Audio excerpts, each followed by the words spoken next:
எல்லோருக்கும் வணக்கம். பணம் பத்தும் செய்யும் அப்படின்னு சொல்லுவாங்க பழமொழி. அந்த வகையில் தான் நம்ம கடன் பிரச்சனை அப்படிங்கிறது தற்போது மிகவும் சர்வ சாதாரணமாகிவிட்டதுங்க.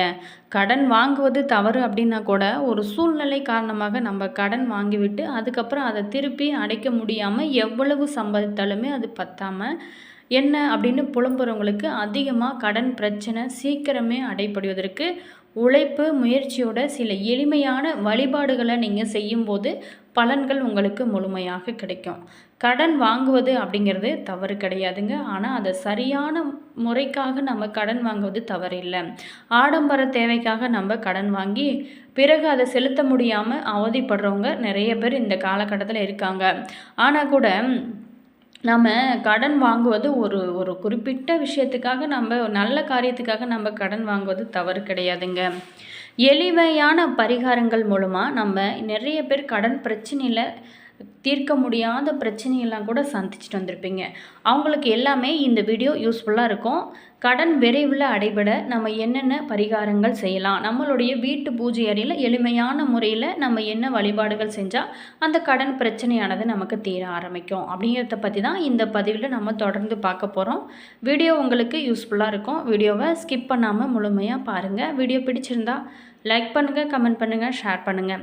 நீங்கள் இதே போல் தகவலை தெரிஞ்சுக்கணும் அப்படின்னாலும் நம்ம சேனலை சப்ஸ்கிரைப் பண்ணி வச்சுக்கோங்க. கூடவே இருக்க பெல் பட்டனையுமே ப்ரெஸ் பண்ணிட்டு வாங்க வீடியோக்குள்ளே போகலாம். கடன் விரைவில் அடைபட வேணும் அப்படின்னு தான் நம்ம எல்லாருமே பொதுவாக நினைப்போம். ஒரு சிறு தொகையாவது செவ்வாய்க்கிழமையில் திருப்பி கொடுத்து விட வேணுங்க.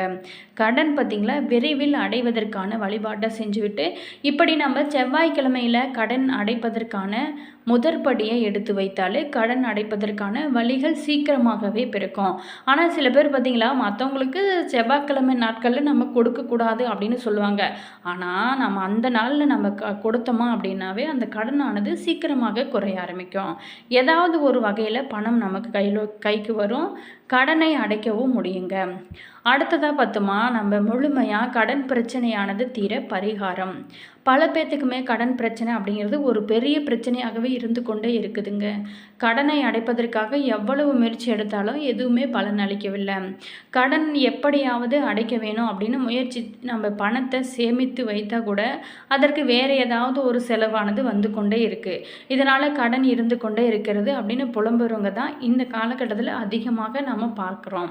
கடன் பிரச்சனைக்கு வழிபட வேண்டிய தெய்வமும் இருக்குங்க. இப்படி அதிகப்படியான கடனால் பாதிக்கப்பட்டு அவதிப்பட்டு கொண்டிருக்கிறவங்க முருகப்பெருமானை தொடர்ந்து வணங்கி வருவது ரொம்ப ரொம்ப சிறப்புங்க.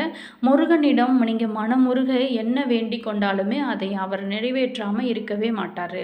கடன், நோய், எதிரிகள் தொல்லை, வீடு மற்றும் மனை தொடர்பான பிரச்சனை, திருமணம், குழந்தை பேறு என எத்தனை பிரச்சனைகள் இருந்தாலுமே அதை கந்த கடவுளிடம் சொல்லி நீங்கள் முறையிட்டீங்க அப்படின்னா உடனடியாக அந்த பிரச்சனையானது தீருவதற்கான வழியுமே உங்களுக்கு கிடைக்குங்க.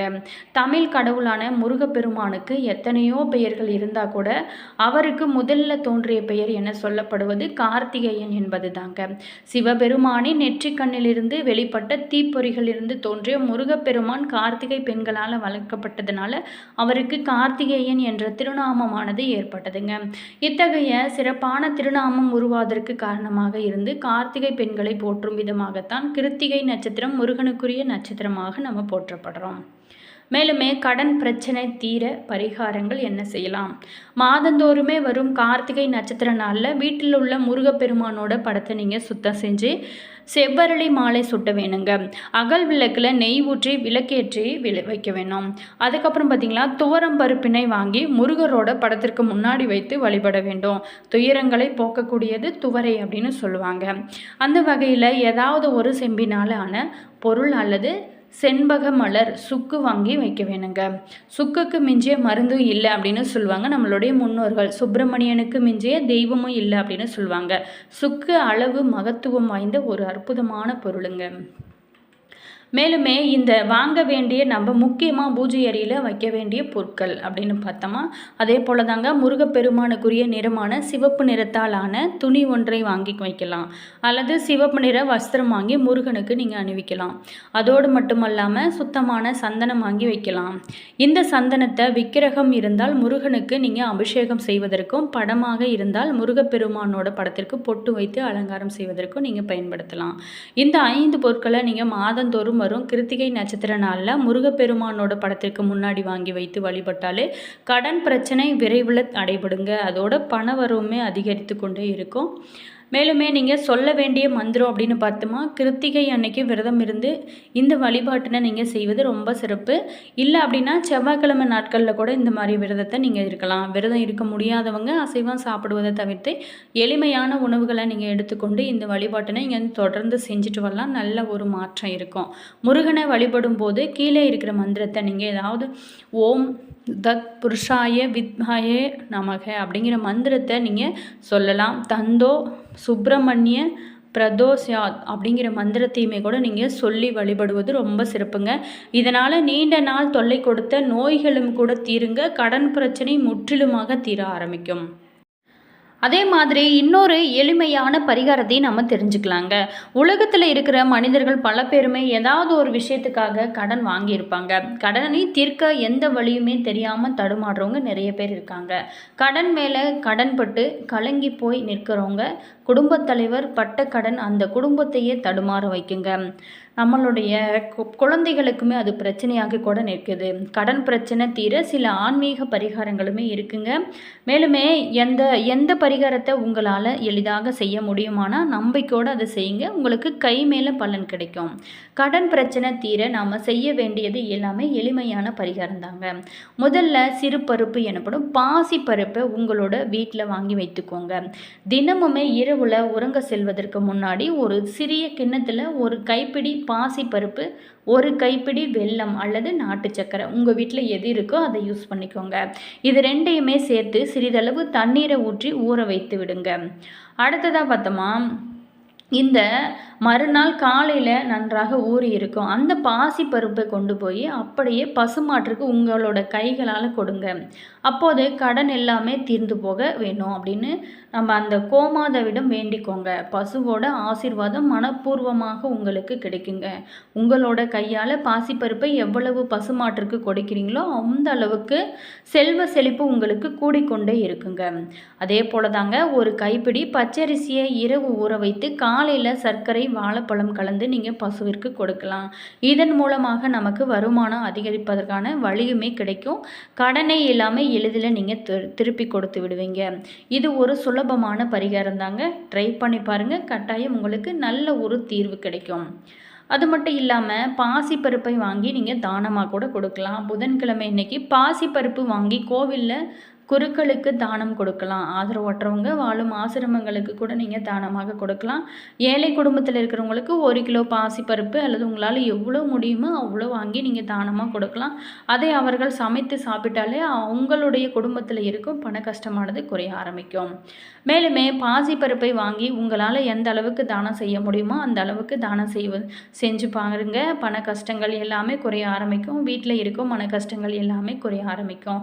சந்தோஷம் உங்களுக்கு நிறைவாக இருக்கும். கடன் பிரச்சனை தீர வேணும் அப்படின்னு நினைக்கிறவங்க நம்பிக்கையோட இந்த பரிகாரத்தையுமே செஞ்சு பாருங்கள். நல்ல ஒரு பலன்கள் உங்களுக்கு கிடைக்கும்.